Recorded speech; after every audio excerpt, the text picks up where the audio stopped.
Napaka-unfair guys, no? Napaka-unfair ng ibang tao guys, no? Yung andali lang nilang mag-judge sa isang tao, yung isang tingin lang sa'yo, nag-judge ka na agad. Yung bang binabase nila yung tao sa pananamit, sa itsura, kung anong natapos, kung ano sa estado sa buhay. Pag ganun lang ikaw, ang bilis nilang makapagsabi na ganun ka ng klaseng tao. Pero kung ikaw ay nakasuot naman ng disinting damit, igagalang ka, tawag pa sa'yo, ma'am, sir. Di ba pwedeng ipantay na lang? Yung pag hindi tayo magbase sa kasuotan ng tao, tsura ng tao, o pamumuhay ng isang tao, magtawag man kayo ng ma'am, sir. Tawagin na lahat. O kung hindi mo kayo matawag ng ma'am, sir, wag na lang tawagin ng ma'am, sir lahat. Dapat pantay-pantay na lang guys eh. Alam mo yun? Kung makita ng tao ganyan, gawin agad ang tingnan, ang baba na agad ang tingin ng isang tao. Diba napakasaklap mo guys? Yung bang titigan ka, mula ulo hanggang paa. Hindi naman guys eh, hindi naman porket mapera ka eh, magsusuot ka na lagi-lagi ng magandang damit eh. Meron kasing tao kasi simple lang talaga. Hindi halatang mukhang dugyutin. Wow. Diba? Ang dami ngayong guys, napakasimple. Mukhang dugyutin. Pero yung mga taong ibang arugante manamit, sila yung feeling. Ang sakit lang kasi isipin guys eh. Alam mo yung habang pahirap ng mundo, yung mga tao,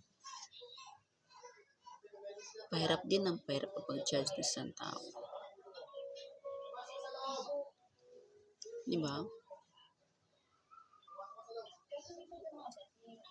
Ang baba na tingin na sa'yo, pagkat dyan ka na nakatira, yun lang ang bahay mo, surang naniniwala sa'yo. Puto lang guys, ganas ko yan eh. Lahat ng mga yan. Ganas kong lahat ng mga yan. Sa amin.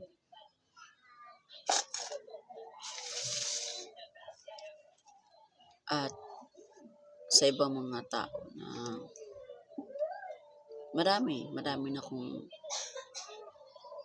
karanasan. Ang bilis nilang umayaw, pero hindi man lahat guys na ginaganyan ka. Meron din maniwala sa'yo.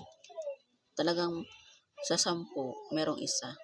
Kumbaga sa 100, merong isa na maniwala sa'yo.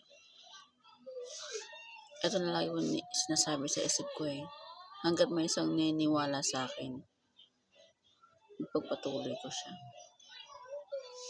Kasi yung 98 na tao na hindi naniniwala, pagdating ng araw, pag may makikita silang resulta sa'yo, sila na mismo ang lalapit sa'yo. Yung rejections guys, nagdaanan ko na yan, parang mani-mani na lang sa akin, parang ginagawa ko na lang siyang kanin. Siguro kaya nga siguro tumaba eh.